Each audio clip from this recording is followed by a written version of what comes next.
Assalamualaikum warahmatullahi wabarakatuh. Perkenalkan, nama saya Aspian Nur Dwi Putra dengan NIM 2514016030. Saya dari Fakultas Ilmu Budaya Sastra Indonesia. Bersama saya di sini Muhammad Alfiansyah. Di sini kami akan membahas tentang apa itu bahasa Indonesia dan dari mana bahasa Indonesia itu berasal. Oke, kali ini saya yang bertanya kepada Aspian Nur Dwi Putra. Untuk pertanyaan pertama, kenapa sih bahasa Indonesia itu dasarnya dari bahasa Melayu? Soalnya bahasa Melayu itu dulu udah jadi lingua franca. Apa itu lingua franca? Itu kayak bahasa antar suku. Bahkan sebagian besar orang dari Asia Tenggara dulu tuh pakai bahasa Melayu. Oke. Berarti orang-orang terdahulu tuh paling sering pakai bahasa Melayu. Iya, kebanyakan ya di Asia Tenggara dulu tuh. Oke, untuk itu kalau begitu sejak kapan bahasa Melayu mulai dipakai buat komunikasi? Ya, komunikasi. Nah, kalau itu menarik tuh. Soalnya nggak ada catatan resminya sih kapan bahasa Melayu itu dipakai sebagai alat komunikasi. Bahkan sejak zaman kerajaan-kerajaan dulu tuh udah kepake bahasa Melayu.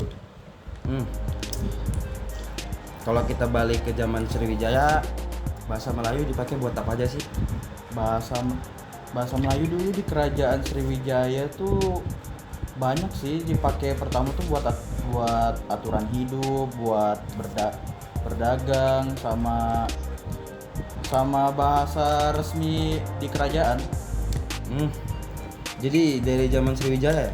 Iya, sebenarnya dari zaman dulu juga mungkin ya, sebelum zaman kerajaan Sriwijaya.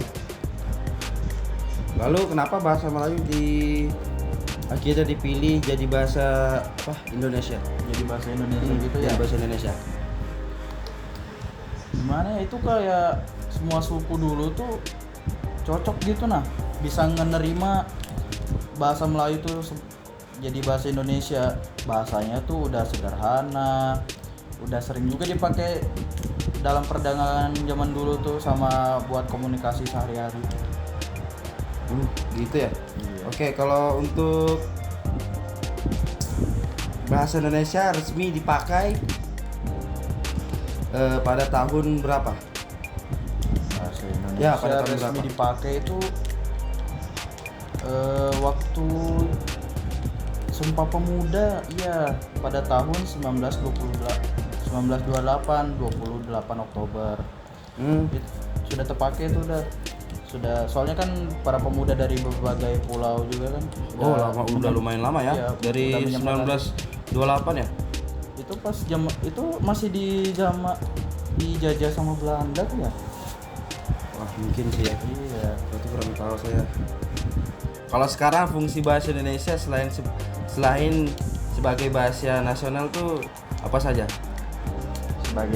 Selain sebagai bahasa nasional ya. Banyak sih, jadi lambang kebanggaan negara juga, jadi identitas nasional. Sekalian juga buat alat pemersatu bangsa sih juga. Itu kayak contohnya banyak sih. Pemersatu gitu ya? Iya, jadi pemersatu. Kalau sebagai bahasa negara, bedanya apa?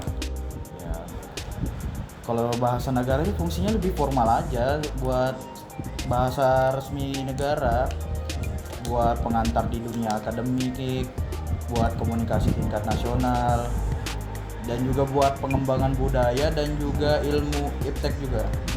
Wah, kali ini saya banyak tahu tentang bahasa Melayu sih. Iya. Sebenarnya panjang sih kalau misalnya kita mau ngobrolin lebih banyak lagi.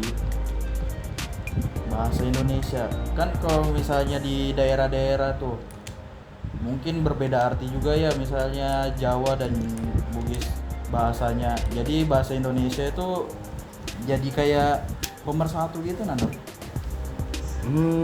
Ya pemersatu sih. Iya. Karena kan di Indonesia ini kan sukunya banyak. Jadi Pak. bahasa Indonesia itu sebagai bahasa nasional. Banyak juga kan suku, bahasanya juga banyak. Jadi itu kayak perannya tuh bahasa Indonesia tuh besar banget. Besar banget sih buat kemajuan Indonesia. Soalnya kan kita ada ciri khasnya sendiri sama dari negara-negara lain bahasa Indonesia itu.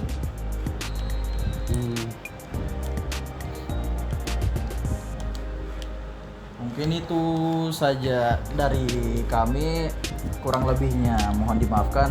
Wassalamualaikum warahmatullahi wabarakatuh. Gol!